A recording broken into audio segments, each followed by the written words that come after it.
There we go. Are we ready? We are always ready. Team front seat ready? Are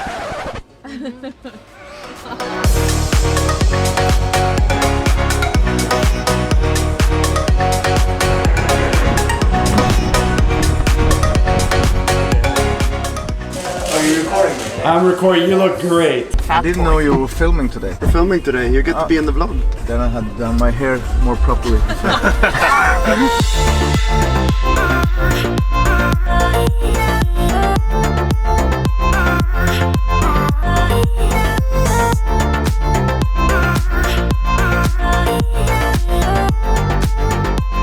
And if you think Richard seems like an interesting guy, you can go and give him a follow on Instagram. Ciao.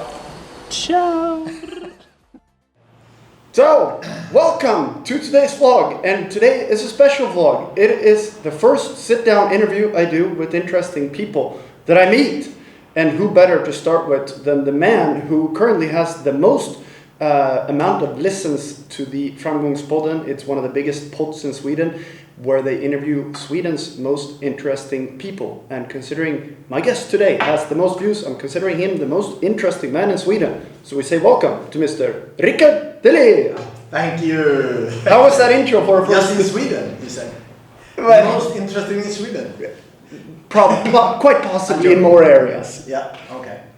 But yeah, I think it was a perfect time to do a little. I know so many people are curious about you in a lot of different ways. I know even your company in Sweden had a very high ranking on Google on what companies that got the most Google hits. Yeah, we were close to Volvo actually, so that was fun. Like that is quite interesting. Yeah, that's good. But we're gonna get back to your companies a bit further down. I've written the challenge is gonna be to find enough time to not make this 3 hours, because there was. And my challenge is going to be to talk English. I've never done this in English. I've done it in Swedish, but not English. So I'm sure he's gonna do brilliant. I'm a little bit nervous. But that's fair. No, it's different when you do it like I'm this. going to do my best. That's the only thing you can do ever. So I have about 1 million questions, so I'm just gonna dive right into it. Okay. We're gonna start with a follower question first. Are you a billionaire, as it says on the internet? No, I'm not a billionaire. And why Feelings-wise, I'm a billionaire, but money-wise, no. And how come it says on the internet that I you're a have billionaire? no idea how that came up. I have no idea. So, Like the only thing I know maybe is. I look like a billionaire.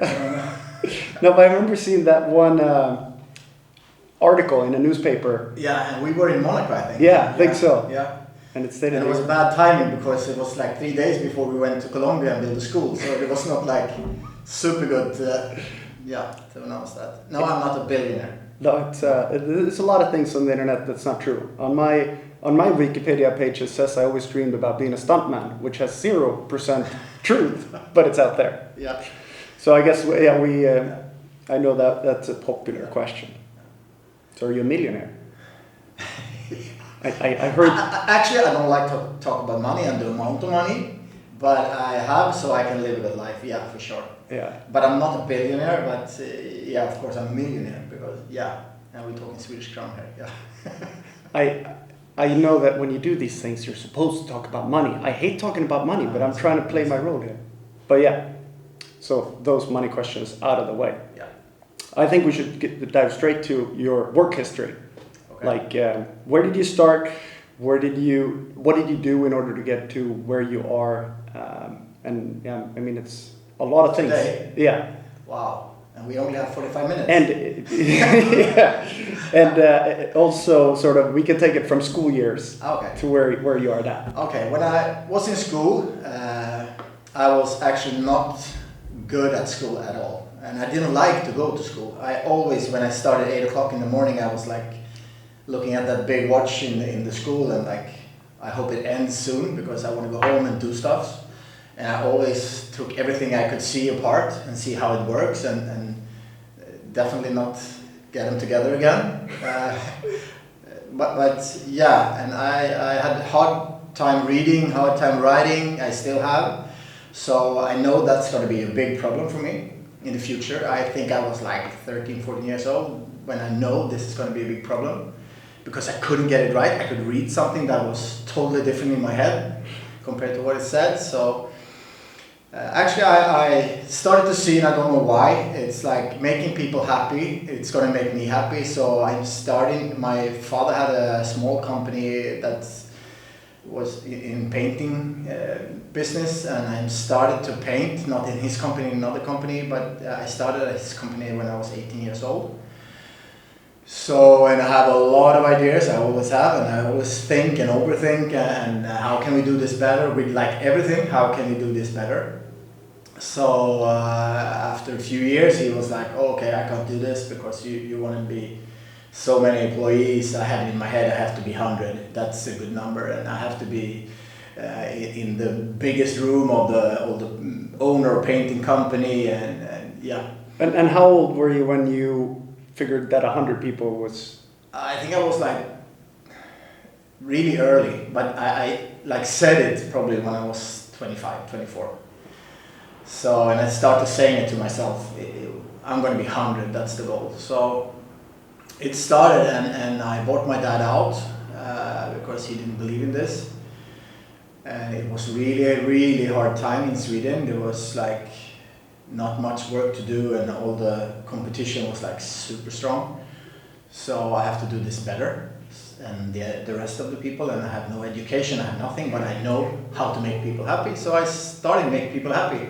Big companies that want me to paint for them. So I paint a lot, and I had to go like I'm painting myself, and I work at the office at night time, and I went to work like 5 in the morning and do the paperwork and start painting at 7. So I reached to like 35, 40. Then it was a big problem to get bigger, because you need so much people around you to get bigger. So in this time, a company came to my company and asked if they could buy me.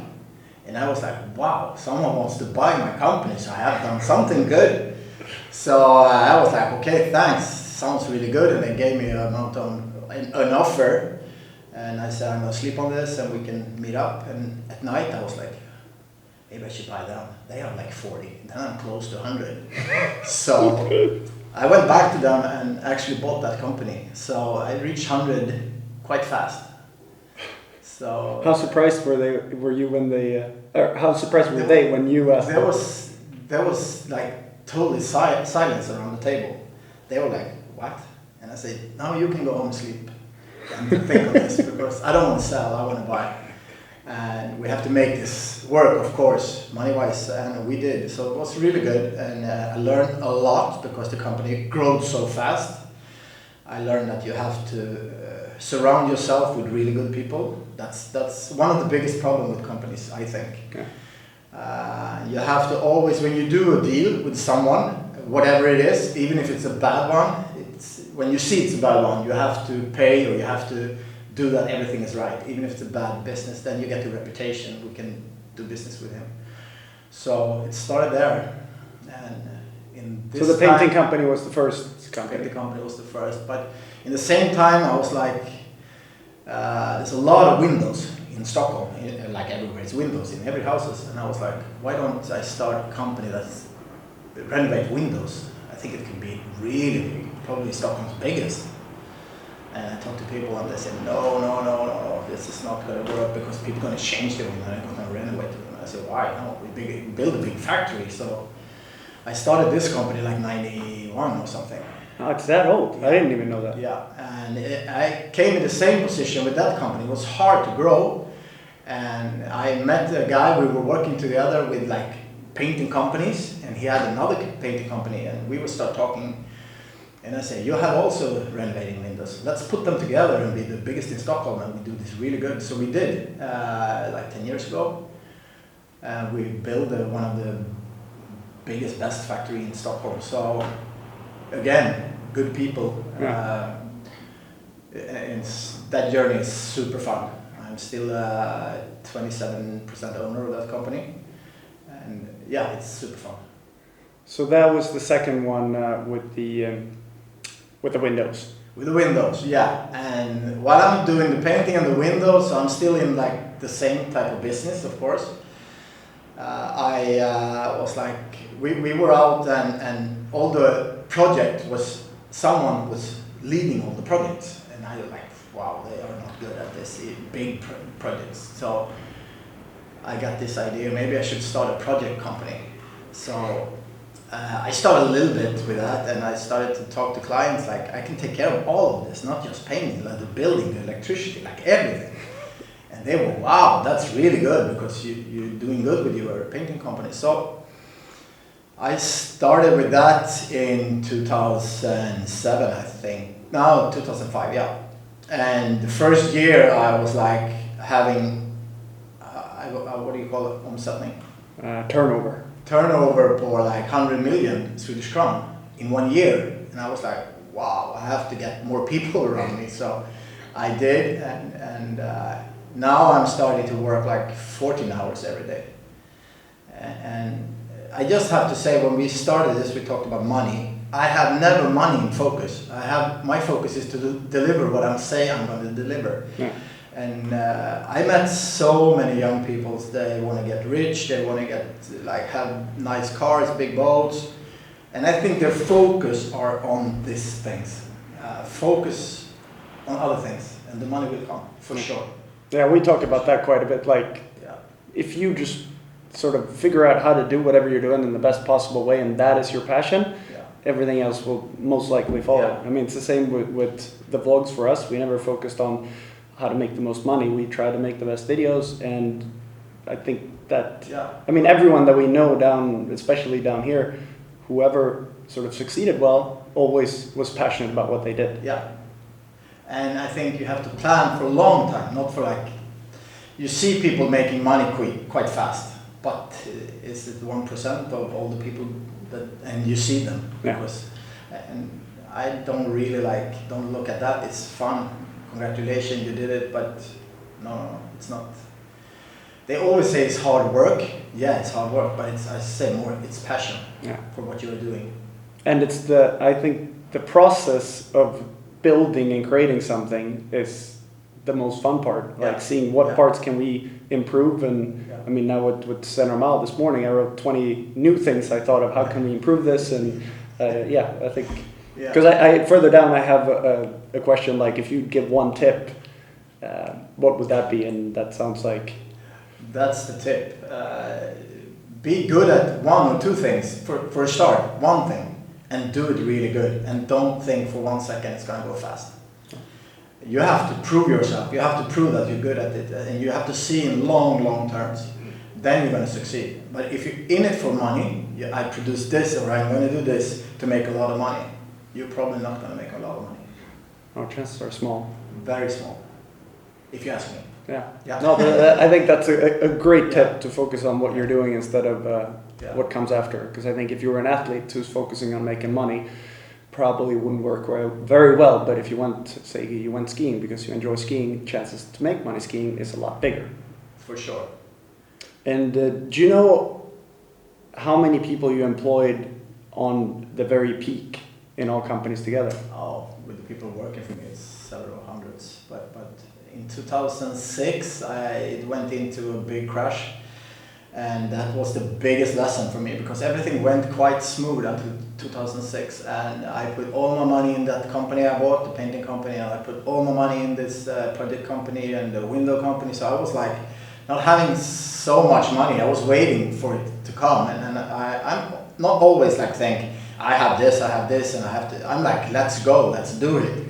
And sometimes it's almost empty, but I'm like, this is so good, so it's going to be good. I don't think about the money.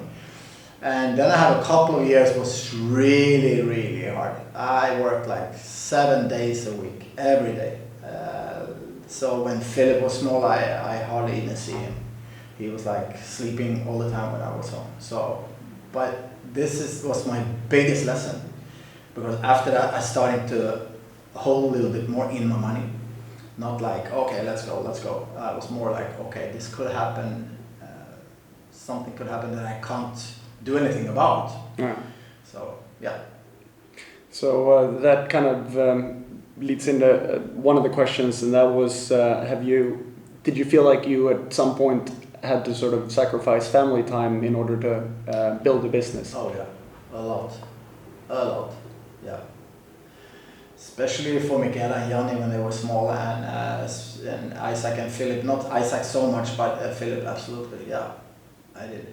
But somehow, they turned out fantastic. So Yeah, I actually have one day I remember. I went for a board meeting and I was just they was just telling me that we're making like the record of money this year, and I was giving a big amount of money. And I was in my car on my way back home, and I was like, why am I jumping in the car, laughing and like wow?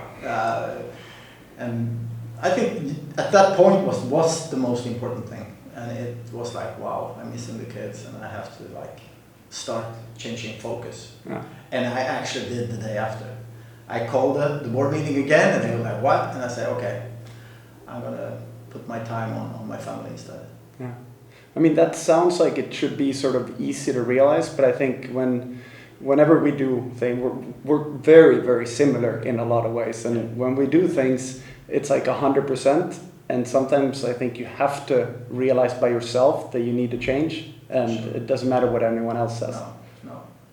But I get a lot of questions. Do you regret it? No, I don't regret it. I can't go and regret that I missed all the years we've done in Michaela. I have them now, and I have them for a couple of years, 5 years, 6 years, 7 years. They lived with me since they were 15, so no, I don't regret it. No. Did you ever doubt yourself at some point when times were tough? Many times. Oh, many times. I know I doubt myself so much, so when I was in an elevator, I didn't even look at myself in the mirror.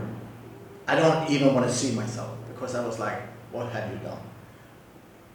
But you managed not to get completely burnt out? I know. That sounds horrible. I get burned out for like 5 years ago. That's when everything went to another level for me. I want to do different things, and I want to spend more time in Marbella. I want to like take care of my kids, and so I got burned out. I was not happy for anything, and I got divorced, and it was like the hardest time of my life.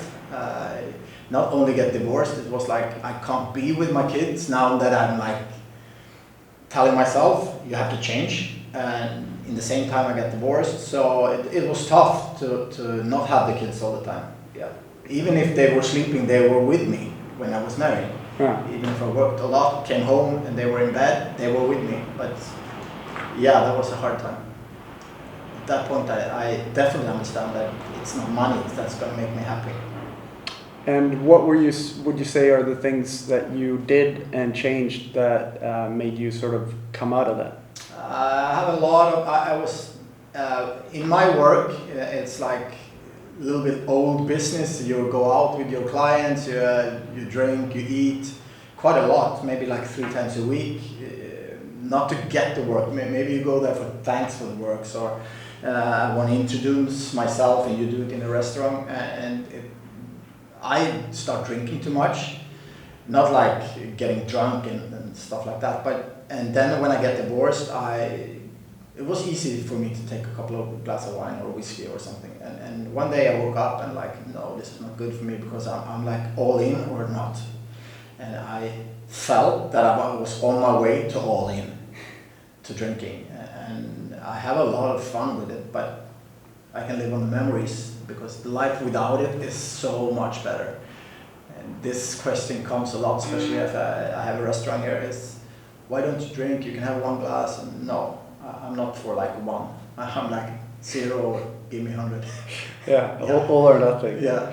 And I mean, it was actually because when you told me that you were going to stop drinking, I think it was a couple of months after that sort of I came, and then I was like, okay, I'm going to do it too. To kind of, my idea from the beginning was that I thought that it's always good to give a bit of support. Yeah. And then like, and it was a big support actually, because we were drinking quite good, you and me. So yeah. We would always grab a Fernet whenever we were buying a sofa. Like when we couldn't decide, we'd have a Fernet and buy a sofa. So that was great inspiration for me. But as well. It was not super easy, I think, in the beginning, because you didn't have so much fun when you went out with friends on restaurants, and you were like, oh, it's 11, I want to go home, and you went home and you were alone, and you were like, well, this is not so fun. But after 6 months or a year, now I don't think about it. Yeah. I never think about a glass of wine or nothing. I have fun anyway. So. Yeah, I mean, for me, I know how much, like, now I can understand how we had time to do anything.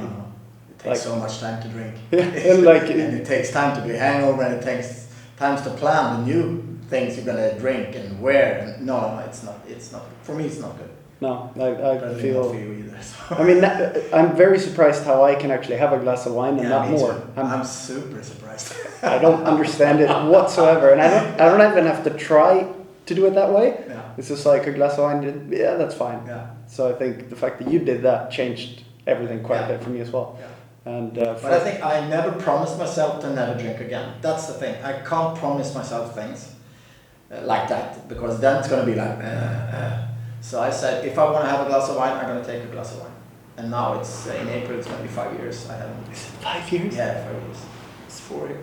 It's gonna be 5. And I put it here on my arm because to remind myself how good it is to not drink.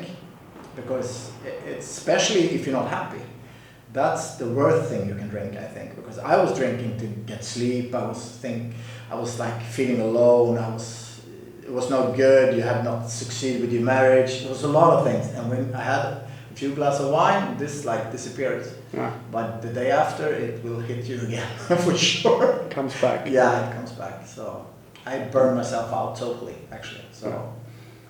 but again, I had so much good people in my company in Sweden. They were like magic. When I told them I feel so bad, they were like, "Okay, we're gonna do this. Go home." And I went for like 1-2 hour walks every day for like 1 year, every day. And then I started hearing sounds. I was like good sounds, like the waves, the birds, and like wow, life is coming back. Yeah, it is crazy. Like for everyone that hasn't been burnt out, it's like you take away everything's the same, but at the same time it's completely different. Yeah. Like nothing is fun. You have no energy, no motivation, nothing. And I think I didn't have that bad of an experience, but I mean the last 6, 7, 8 months I was really down 40-50% of. But the downside of this is you have to be careful because I can even feel today when I'm touching it again, I'm there like nothing is fun anymore, and I'm like, okay, I'm on my way going there, so I have to be careful. Maybe you should get another kid. Yeah, maybe another kid. That's the best burnout recovery. Sleep every night now. Yeah, that's good. So it's burnt out. I never understood it before it happened. I was actually a little bit laughing about it, like, what's burnout? Come on, you give up. Yeah, I still hate the word. Yeah, me too. But, we should change the word to like time to rest a little bit. Yeah, no, it's it's just you start functioning really bad. Yeah, really bad. Yeah. So if we talked about the worst period, if we talk about the opposite, what would you say is the very best period of your life so far? Oh, it's so many. Of course, the kids are the best part, for sure. And I have so many best parts. It's like, especially what I like the most is when I want a project or work or do something, and it's hard to get, and I finally get it. It's like, wow, that makes me really, really happy. And start tearing things apart and like, and I see the picture when it's done, and that picture is like in my head all the time. So even if it changes sometimes, that picture, but I can see it and I love to do it. And I think that's my kick of energy to do things like that. I get a lot of questions about the boat. I don't know if you're gonna ask me about it, but why do you buy no boat? It's just because of that. Yeah. It's not fun to buy a new boat. It's like, no. And I think that's why we get along really well, because we work very similarly. Yeah. Like, we can go to the boat, you and me, be there for half an hour, and you're gonna send me so many things in 1 hour and nighttime. And have you thought about this? And I was like, what? Don't wake up my brain with this. no, but it's like when you do something in your house, I'm like, why didn't I think of that? Yeah, so I do it, and I do something, it comes back up here. Yeah, but it's fun. But it's good. Whenever you feel like you're a weird person, you know, you can always talk to each other, because you will understand. I will understand for sure. So to continue with the career path, so the project company was the last we touched on, and then at what point did you move to Marbella and started working here? I started to be here like 5 years ago, much more for like relaxing and be here like 2 weeks every month or 1 week every month, and just to relax. And then my oldest son Philip started school here, so I have to be here more. And then Isaac started here as well, so I have to be here even more. But we're going back and forward. But on this journey, I started a lot of other companies that I'm not going to talk about because they went to shit, of course. You have to do some bad stuff to do the good stuff to learn. And I think on this journey I learned, the bad thing I learned is there's a lot of people out there I can't trust. That's the bad thing. But you have to try. And I think if you don't succeed at everything, you learn more to not succeed. Yeah. To like doing really, really bad things. You learn, I'm never going to do that again. And you go into situation where this is close to happen again. And you're like, no, I've been there before. No way. And I always, since I was very young, when I was talking about that, I can't write and read pretty good. So I was like, I will always do business with things I can touch. That I started that. So when they talk about finance market or no, it's not for me, I can't touch it. And people say, yeah, you can invest in this because you can touch it. No, but that's not what I mean. I need to touch it. Yeah. Like we're starting, I'm not into this business, I've never done it, but I can touch it. I have the thing. And that's what I like to do. Not invest in things I don't know. No. And again, or away somewhere and I not have control. No, it's not for me. And again, if you invest in something you can't touch, chances are bigger that you don't have the same passion for it as when you, like, I just love being able to have a physical product. Yeah. It's like samples and then, or build a house and. Yeah, you can touch it. That's my idea with doing business. That's your concept. But I did a few that I couldn't touch, and I can't even touch that money again. So yeah, they're gone. Do you have any example of any bad decisions you did? Oh, I have many bad decisions. That's the downside of making money, because people are coming to you to ask to invest in things, and when you're making money a little bit too fast, I did a little bit too fast. I'm like, okay, I can invest because it's going to be 5-10 times the money, and I say, yeah, I'm sure, and I like, okay, let's go.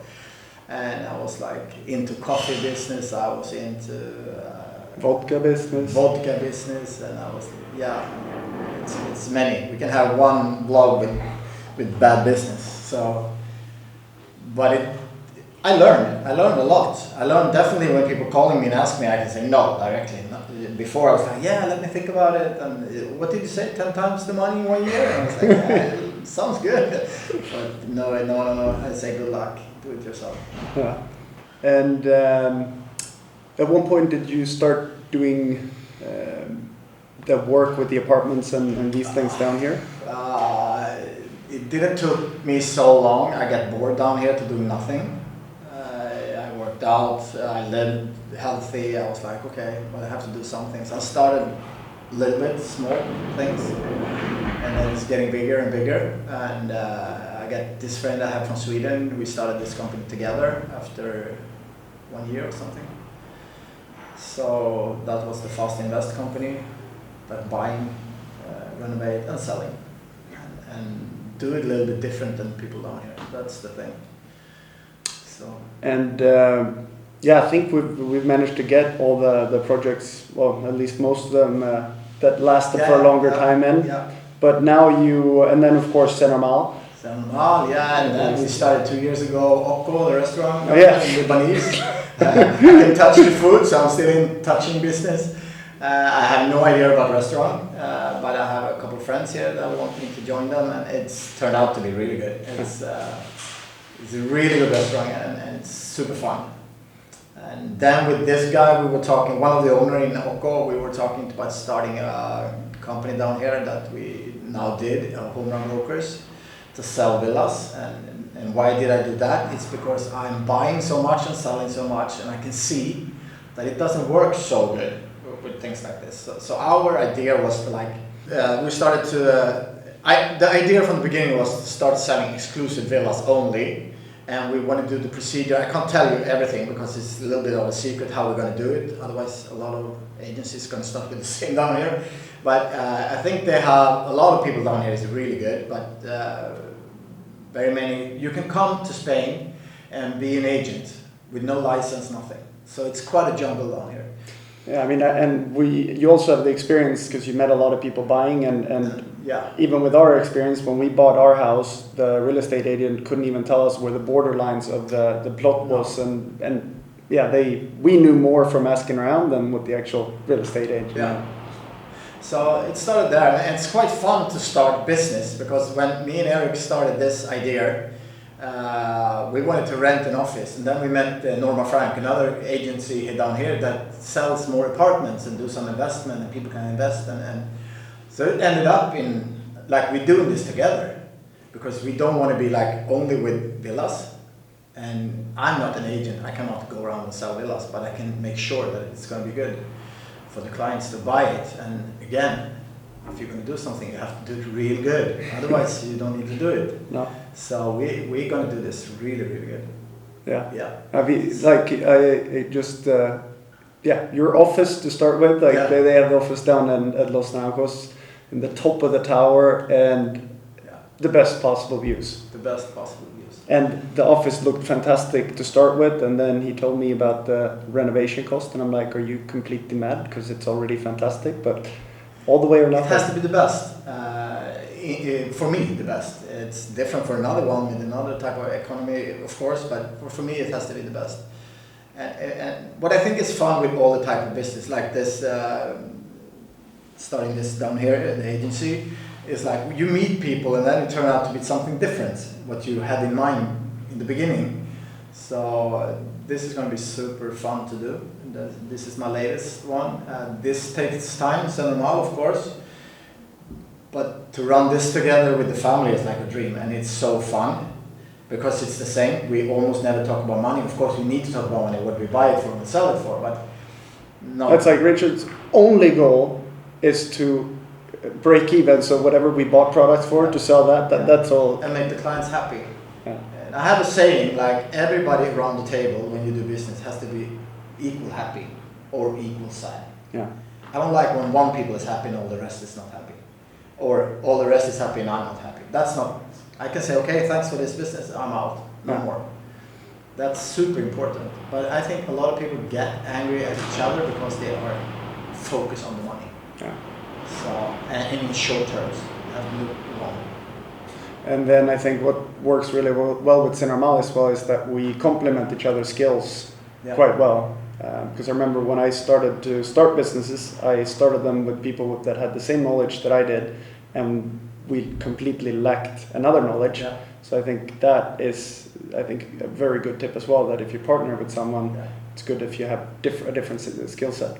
That's so fun. When you told me this from the beginning and you want to join this, and I was like, I don't know anything about it. Yeah, but buy a hoodie and a scissor and start cutting it and tell me what you like. And I was like, okay, this could be fun. And you met Christian at an airport, and it's crazy sometimes how business come together. So it's super fun. And now we just have to figure out how to make a payment system work when 4,000 people are trying to pay in 90 different currencies. But again, it's fun, it's a challenge. Yeah, and we have it's 3 days ago, we had the last drop.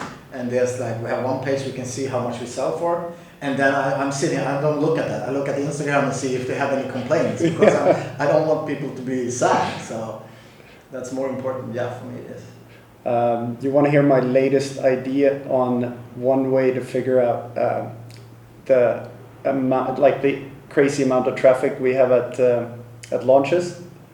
No. So if a lot of people comes in, it's going to be completely chaos. No matter what system, server, whatever you have, it's going to be very difficult.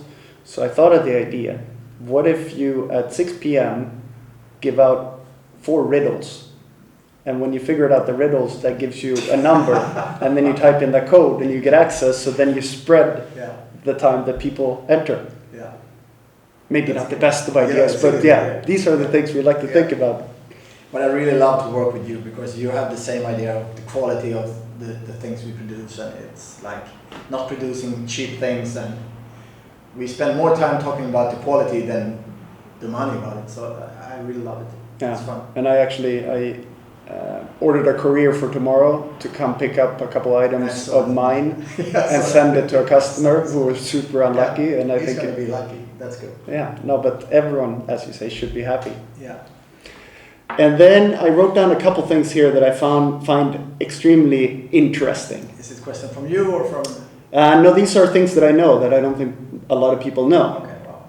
But one thing I find interesting is that you have told me that you have taken classes in public speaking and in body gestures and things like this. And I'm curious how you came to think of it and if it's helped you, and if so, in what way? It helped me a lot. When you're in meetings, when you're discussing prices and if you're going to get the job or not, it's super important to see how the people react body-wise, not what they are saying so much. And they can be like this, or they can be, they can be nervous, they can be like they are trying to screw you, they can, not physically, but, I went to a few classes and it's super interesting. I went to one class, it was like 6 hours, Learn to Lie was the, Learn to Lie, and it was super interesting to see how people go with their eyes and how they go with their head, and you know that the body can't lie. That's the thing. It can't lie. So when you're saying something that's not true, the body's going to go like this with small movements, or this. You can say no, and the head goes yes.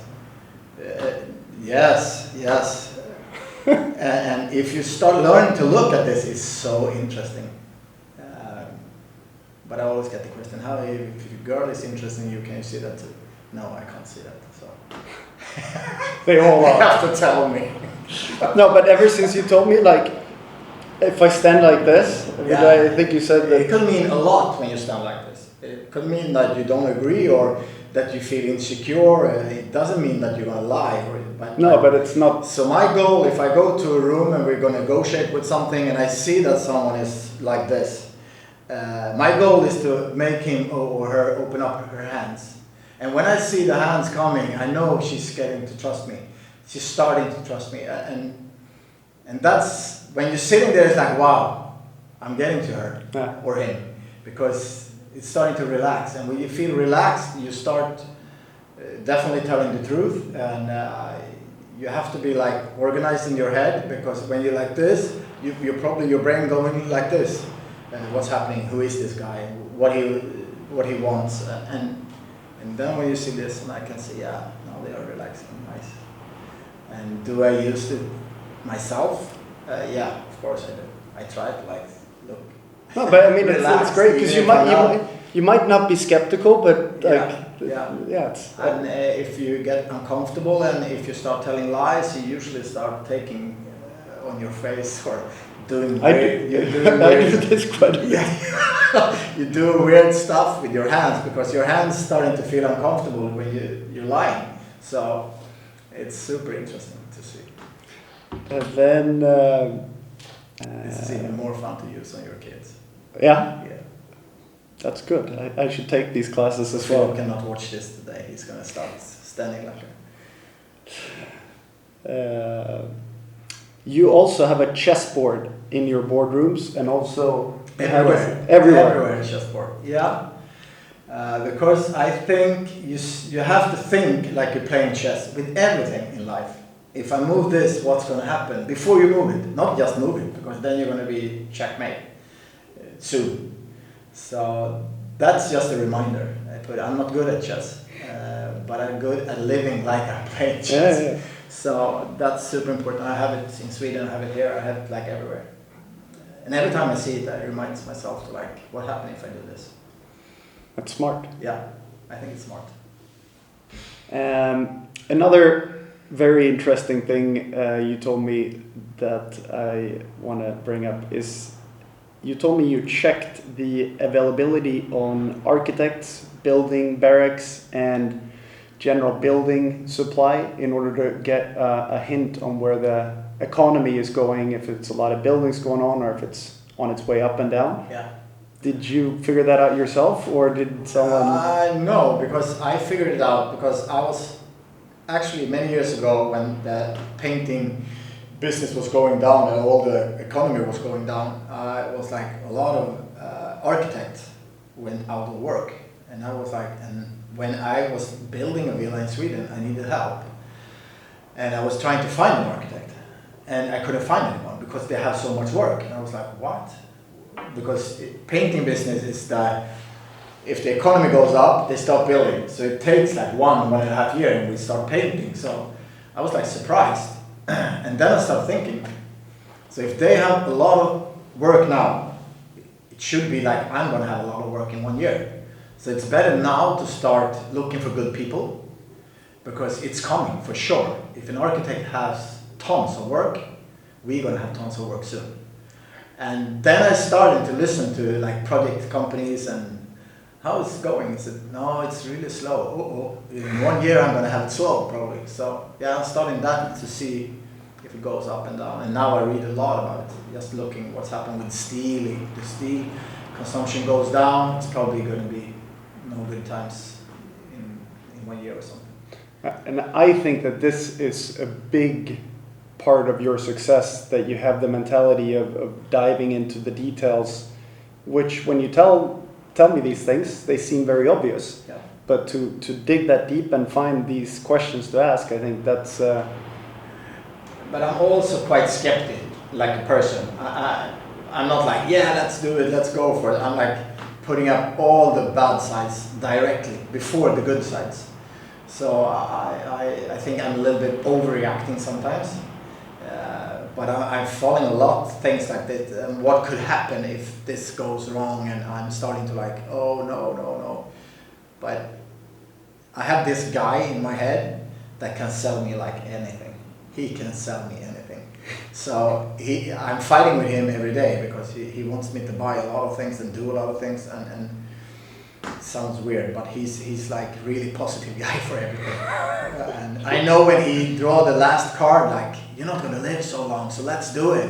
Then I know it's really bad. But the other person is probably me. So yeah, I listen a lot to see what's happening, and especially in the future, I used to see 1 year. That's my thing. What's gonna happen in 1 year? Is it good to go for this or no? And I love to go into business when it's going down. It's easier to get employees, it's easier to get good people. When everything is like on the top, it's really hard. You pay a lot for a lot of people, you don't get the best, it's difficult. So actually when it's going into bad times, I'm like, wow, now it's time. Yeah. Yeah. And then I was going to ask you any like top tips, but I wanted to write down a couple things that you've said that I now try to implement in every single thing I do. And one of the top things that I think is so important is to never ever reply to something when you're upset.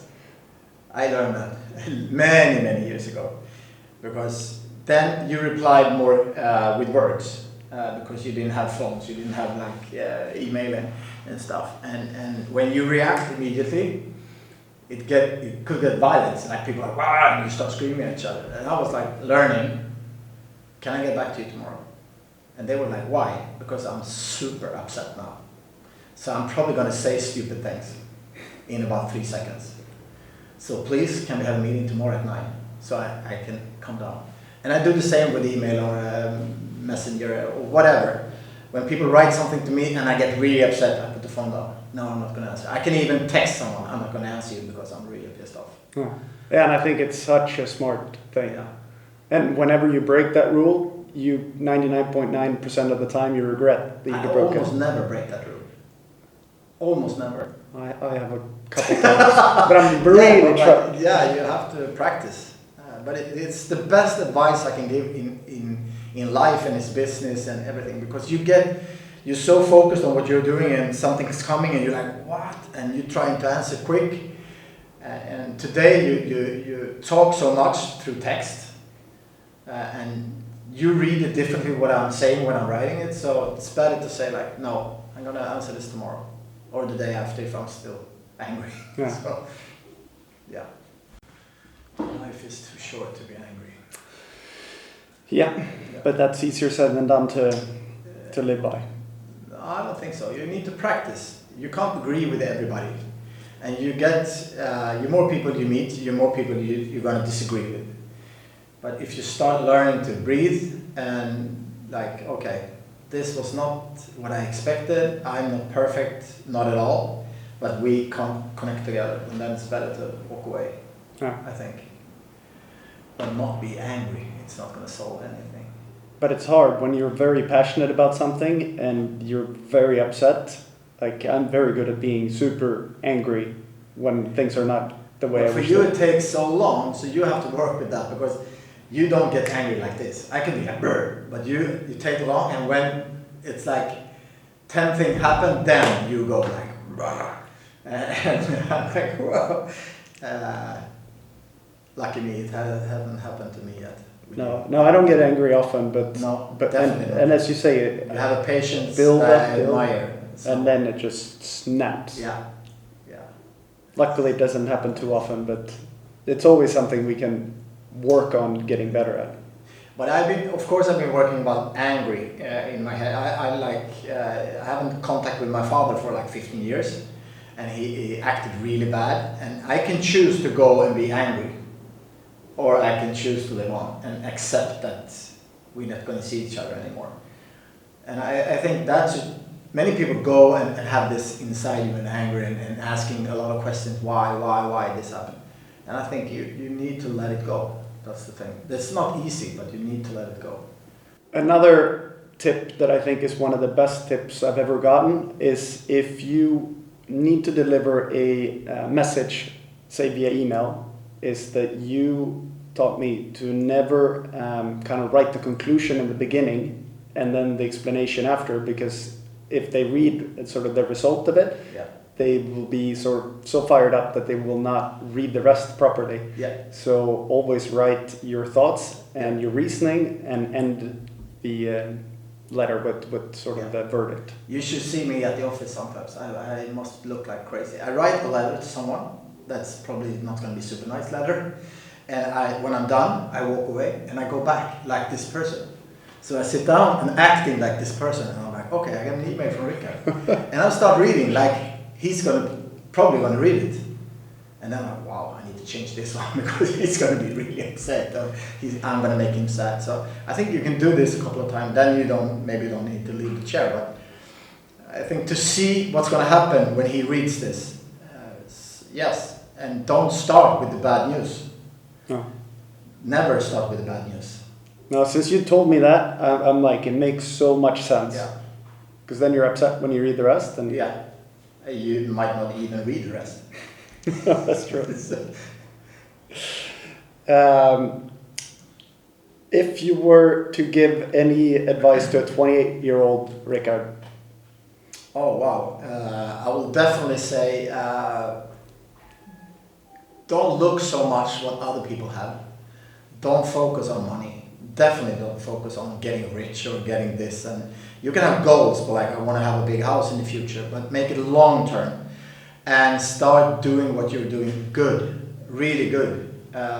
Deliver good, and don't give up, because you're going to do some bad things, but don't give up. And I think also I hear myself saying a lot, never ever give up, but you need to know when to give up as well. That's not easy to learn. But sometimes you need to press the red button, okay, I'm out, and then stick to that. Not like, okay, come back, sorry. No, I have the feeling this is not going to work and I have to stop it. But you need to fight for a long time before you hit the bottom, of course. But that's experience, so it's hard to say to someone that's 20. They're going to learn and see all the mistakes like a good lesson. Don't hit yourself or like I didn't do this well. See it like, wow, I learned a lesson and it was hopefully not super expensive. I learned from it and I'm never going to do it again, hopefully. It's good advice. Yeah, I hope you think it's good advice. Yeah, no, but it's interesting because before I met you, I didn't really listen to anyone because I always thought I know best. But then I saw sort of what you were doing. You were having fun, being crazy, but you still had the experience, the work experience. So then that kind of taught me that, okay, well, maybe do listen a little bit. And I think the house that I bought here, the first one, was probably the best investment I ever did. And that was sort of the first advice that I got. So then it was good to keep I get many taking advice from you as well, so it's give and take. It's the best. But I can say I have a mentor for my life, but since I was like 30, and he helped me a lot. But if you have, many people want a mentor, but they don't want to do the work, because if you're asking for advice with someone you look up to and you think have good ideas, you have to follow the advice. And I have few of my friends that are asking me for advice, and they don't follow the advice. And then when they ask me again, I'm like, no, I'm not going to sit here and talk to you about this, because you're not listening. You don't want to listen. You know the best by yourself, so do it. But he's been helping me a lot in business. And it's even easier if you come with something and say to me, can you invest in this? And I go to him and we talk about it, and he say, how do you know Jon? How do you know this? And do you feel? And the conclusion is no. It's easier for me to come to you and say, I talked to my mentor and he's part of my companies and everything, so we said no. That's also easy if you have, the older you get, it's no problem to say no, but if you're young, it's hard to say no sometimes. Yeah, and if someone pitches something to you and you can't pitch it to someone else, it probably tells you that it's not strong enough. And if something in your body says no, it's probably right. Yeah. That I learned. Something like, no, okay, this is going to be a no. Yeah. And if this guy say, let's go for it, you're not living for long. And then I figured we could do one last work related question. Yeah. What is the one thing to avoid if you're working for Richard? If you're working for me, you have to do what you're saying.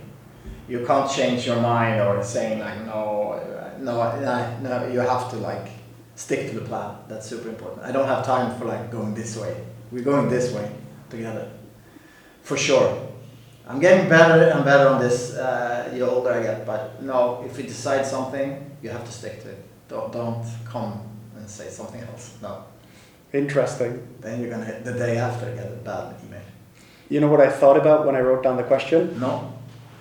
I know that the people that has had the biggest salary increases with your company are the people that haven't asked for an increase. Ah, you mean that? Yeah. Like that was the one thing I thought of. Yeah, for sure. I don't like to talk about money. I like to give money, but not talk about it. And never come with threats. That's the biggest, what do you say? The worst thing you can do with me. Say like, I want a rise on my salary. Sorry? I want a rise on my salary. Otherwise, I'm going to quit. And I'm going to say, yeah, you can quit. So we're not going to talk about it? No, you can quit. But that's a threat. If you say, I think I'm worth it, I've been working for you for 5 years, and no problem, we can talk about it, but don't threaten me. And I'm never going to threaten you either. So, yeah. Wise words. So if we move a bit more into family stuff, there was a lot of questions about family. Okay. But I wrote down, first question, how are you as a father? Hopefully I'm good. Difficult question, I know. Hopefully I'm good. I'm like I want to be close to them all the time, so that's maybe not the goodest thing for them, but yeah, I think I'm good. I'm not always the best listener, maybe, because I have my ideas how things can be, but in work. But I think I'm good. I give a lot of love. Yeah, and I help them always, so I think I'm good. Yeah, I mean... I'm always there for them, so no matter what, and I never tell them to do things they want to do, don't do it, or actually I think like do it, and because I know you learn from experience, so let's do it. I think so. And usually when I have a question, I had an event or something in mind that made me think of it. Yeah. But one thing that I remember that I thought was quite interesting was that Janni never ever cries. Like Yeah, I know. Like maybe she's like almost crying when I proposed, we got married, and she had a baby, but no crying. And I remember that she's told me that when she was young and crying, you would tell her like, stop crying. I actually didn't cry until this personal crisis happened with me. I was like a rock about crying. And if they were crying, I was like, stop it. It's not going to help. Especially if you're a girl and you have an argument and you start crying. And I say, I'm not going to give up because you're crying. So I think she learned, and probably not in a good way, but crying is not going to help with anything. So yeah, we are a little bit more like, yeah, Michaela is more easy to cry, and Yanni is, yeah. She's Solid. solid. She doesn't miss feelings. No. So, but yeah, she's tough. She's always been tough since she was super small. Yeah? She's been tough and always into discussion, and she's not like, okay, never. She's like, why? Why? Always, why? I don't think so, no. And I'm like, come on, Yanni, listen. Listen to what? No. Tell me why. And so I thought she's going to grow up and be a politician, for sure. I told her, or a lawyer. I said, you argue with everything. And even then, she said, no. Like, okay. So I'm like you, I think. I gave up with her. It's no point to argue with her. You will never win. You heard when she and Philip starts. It's like never ending. It's like, yeah. Yeah, I thought that was interesting. Yeah. Knowing what you do now, knowing what you know now, anything you would do differently? Oh wow. Yeah, you can mention a lot of things you should do differently, but then you shouldn't have. The experience I got from everything I'd done wrong, I'm happy to have. So no. And any tip for me as a father? Have a lot of patience, because you're gonna get a stubborn one probably. Like I was the most stubborn person I'd ever met before I met Yanni. That's what I mean. So the combination? It's gonna be terrible, but no, a lot of love. That's the only thing, I think. Yeah. Yeah, and I think you're good at it. I've seen the changes the last 2 weeks with you. It's like you're not a total different person, but I never seen you so calm, so like smiling, and even different voice. You like, yeah, for sure. You're like, yeah, it's like, okay. Before it was like, oh, what's happening? Oh, you're coming 1 o'clock, or it's 1:30, or and now it's like, okay, we'll do it later. I feel very different. Yeah. But in a very positive way. Yeah. And then I guess that leads a bit into, I called it the life section. Okay. What motivates you every day? What is your why? Why do you do things? Wow, what's motivating? I don't know, actually. To wake up, be happy, it's my goal every day. It's not happening every day, but it's my goal. And what's motivating me is to do the right thing of the day. Take care of myself, take care of my kids, do my work. That's the motivation, I think, during the day. I have a question yesterday. It was so funny because it was many years ago. I told anybody about it. He called me, a friend from Sweden, and he said, I don't have any motivation to go to work or nothing. It's like terrible. And I said, yeah, go buy something you can't afford. And he said, what? Yeah, that's the best thing to get motivation. Then you need to go up in the morning. You don't need to think. You have to go to work. And he was actually texting me yesterday, but thanks, I bought a new car. And I was like, good. And you didn't afford it. No, perfect. No, you don't have to think. Just get up in the morning. Yeah, but I've used that as well. Yeah. So I mean, it's good. It's good. Yeah. As long as you're ready to work for it. Yeah. So we're not giving anyone the advice to buy things you can't afford. Absolutely And then not. you're screwed. Yeah, I'm actually doing that. Buy it. But yeah, it's fun. Not things like so you have to move from your house or no. No, but a bit of push, like A bit of push you can need sometimes. Even I need to push sometimes to because you go into life and everything happens like the same thing every day, and then yeah, I need it. But I'm quite motivated every day. Now it's a hard question because now you got a child, and I'm like, I want to be there every day. I'm trying to not go there because I don't want to bother you all the time. Yeah. So with having a big house, a big boat, a nice car, jet skis, it all looks like the ultimate life. But that also comes with enormous monthly costs. For sure. What's your thoughts on sort of how to find that balance and enjoying it and not letting it stress you? Sometimes it stresses me, sometimes not. I think it's back to motivation to work, and I think to have a lot of things, if you have house, boats, and if you want to like have a good feeling about having all this stuff, because we're talking about everything today about Greta and about houses and boats, and it's not good, of course, and we're trying to improve.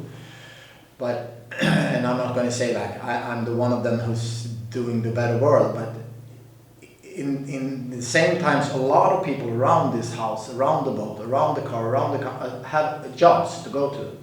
So I'm not like defending myself with that, but I think that's something that's happening. You can't move to a small house because this house is going to still be. I don't know if it's a good answer, but it's so difficult.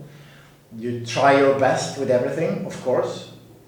So yeah, but I understand a lot of people can say, no, you're not trying enough. Yeah, but we are actually. We can talk a lot of things we're doing to try to be better. So. And I think one of the things that I feel is making me feel better is whenever I have things under control, because sometimes when you don't, sort of cutting costs is much more motivating than increasing income. Yeah, I think sure. It's the most important thing. It's not the income, it's what's going out. Yeah. That's important. Yeah, it doesn't matter how, because the more you make, need more control on what's going out over coming in. Actually, so yeah. That's one of the biggest differences I've made in the last 10 years. So 10 years ago, I used my card until it said stop. Yeah. And I said, Mom, why is it not working? And now I feel like having that under control makes everything feel much better. Yeah. Like not overdoing things. Yeah. Yeah. What's your thoughts on financing? In which way do you mean? Say cars, things that you don't need. I think all the toys, and what I mean toys is boats, cars. If you don't need a car to go to work, but all the things that's toys, you should never finance it. You should pay cash with your money, with your own money. And if you want something really bad, then you have to work hard to get it. Not like, oh, I'm going to the bank and have a loan.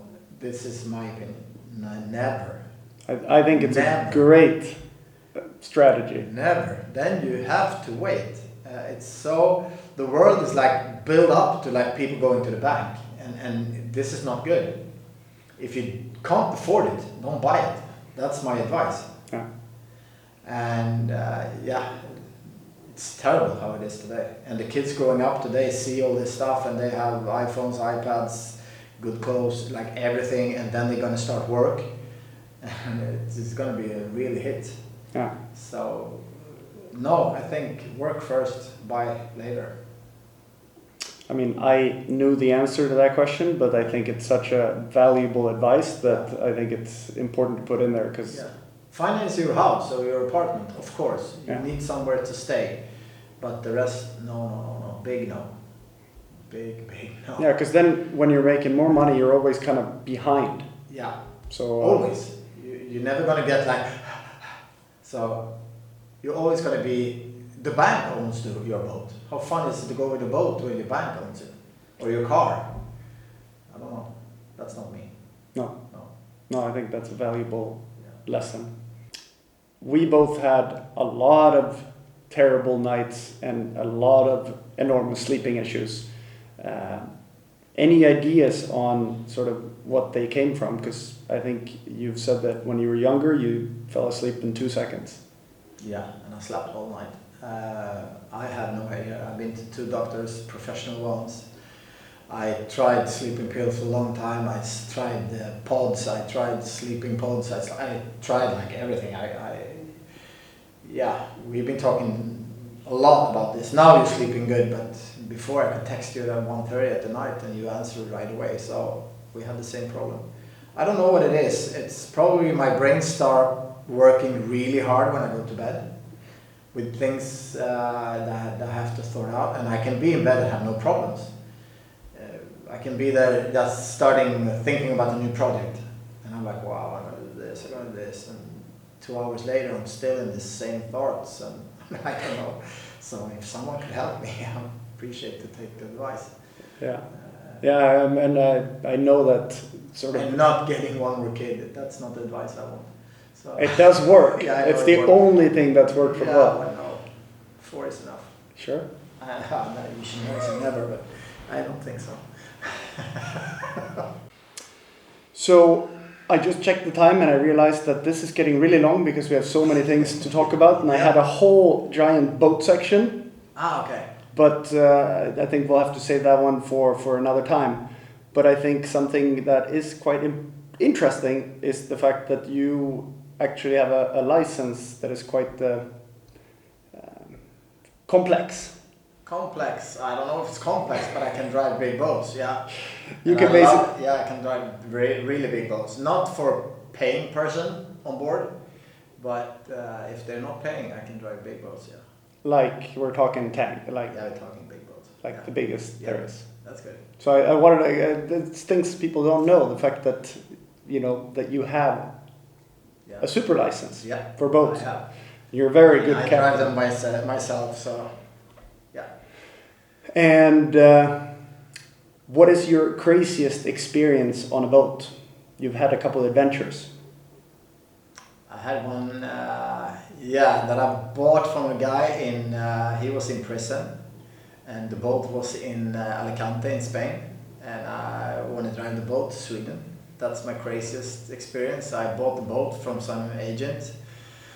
And I actually called the Swedish customers because I know he was in for like 8 to 10 years for drugs. So I said, could you please meet me when I come to Sweden with the boat and check with the dog if there are drugs in the boat, because I can't see all the boats, everything on the boat. So I don't know if it's like 10 kilo cocaine or whatever in the boat. And they were like, what? Who are you? And so I'm coming with the boat in 3 weeks, and this is the name of the boat, and could you please come and check it? And I said, no, we don't do that. I said, that's strange, because I don't want to get caught when I'm in Sweden.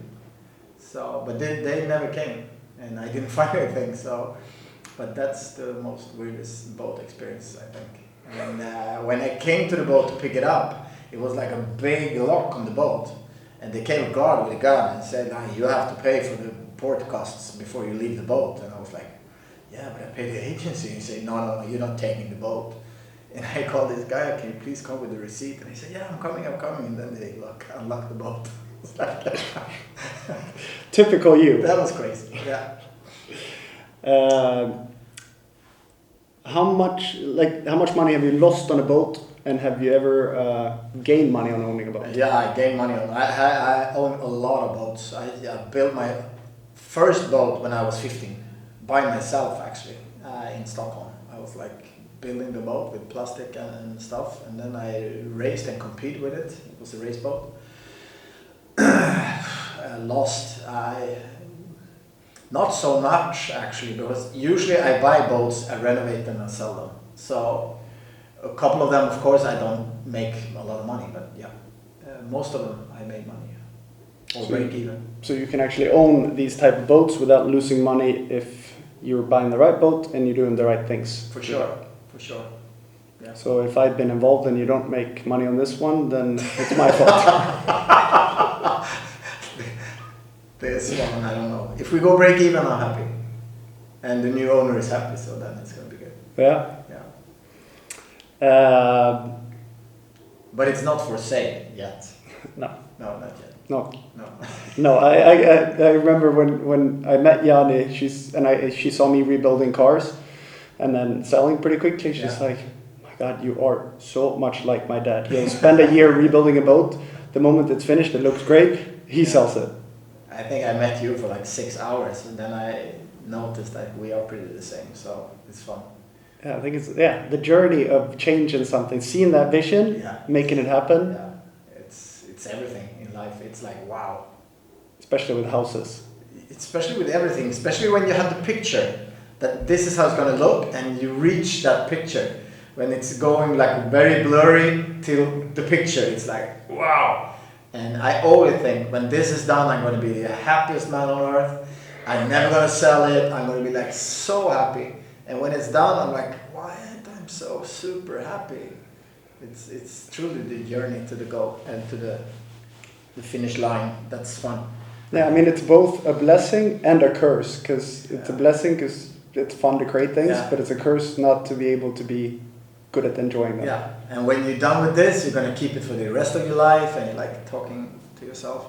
No. Doesn't always happen. Yeah, it's something wrong in our heads. Marbella, what is the best and the worst part about living here?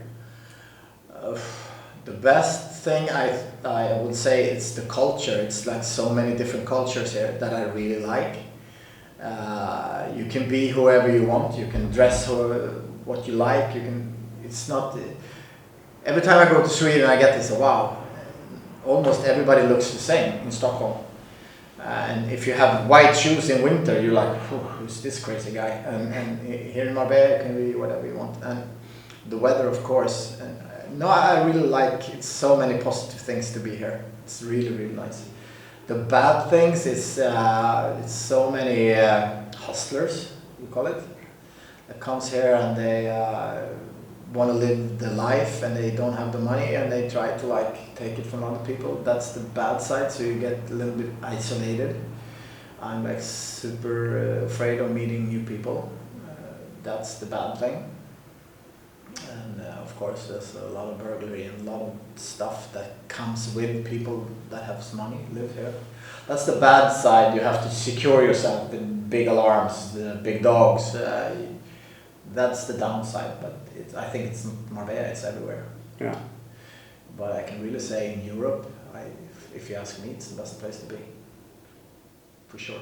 Yeah, I think people watching the vlogs, I think they've seen that it doesn't look too bad when you're running around in the sun in November. No, it's nice. It's really nice. Jumping quickly over to charity. 2 years ago, we built a school in Colombia, and in February we were going again, and you kind of put the whole thing in place, and me and Yanni joined you. Yeah. How did you first come to think of the charity, and why Colombia and why schools? To do this short story was when I was selling one of my companies. I decided in my head to donate some money, but not just donate it. I want to physically do something.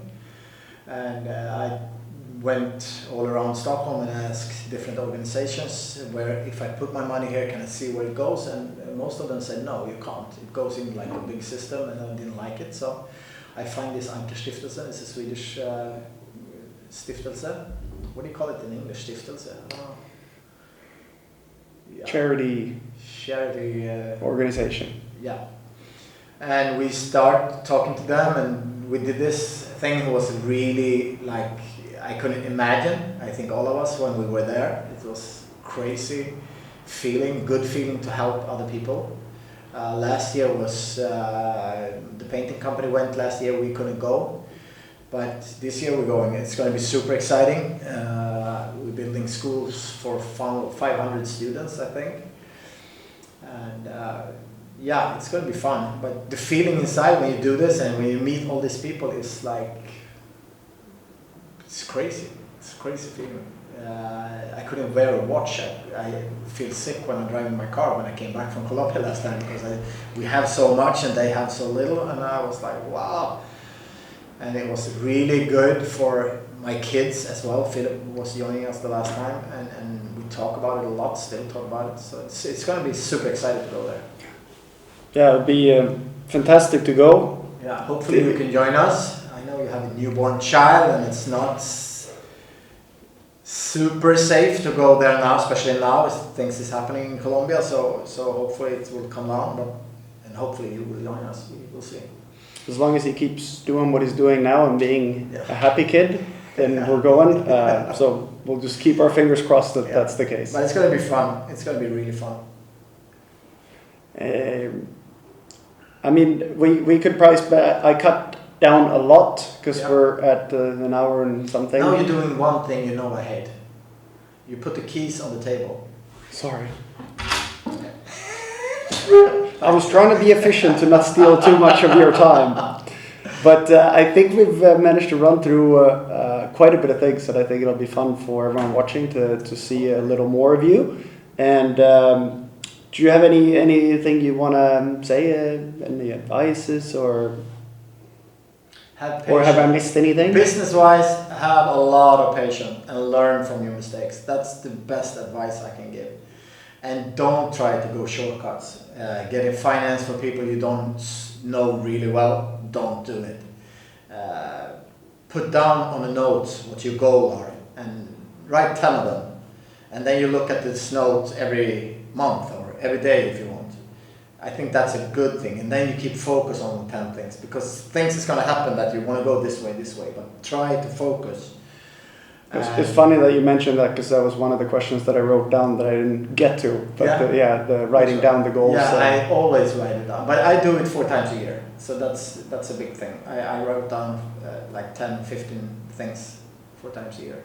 And every 3rd month I open it up and I like take away things. And I will say 80% I can take away. And don't write down I'm going to the moon if you're not an astronaut. But yeah. Things you can reach, I think. Yeah, it's good to put them down. That's my advice. And family advice, be happy, be patient again. Yeah. And be kind. Be kind, that's a good thing. Yeah. And be careful with a lot of people out there who want to steal things from you. Not physical things, more like, yeah, be careful. I think with those wise words, we can end this, because I had the timer set to when the memory card had 1 minute left. Okay, perfect. So that means a short ending. So see you on Sunday. See you on Sunday, and thanks for watching. And I hope you guys enjoyed. Next week we'll be back with a regular vlog, but I thought it was fun. It's a good time to sit down.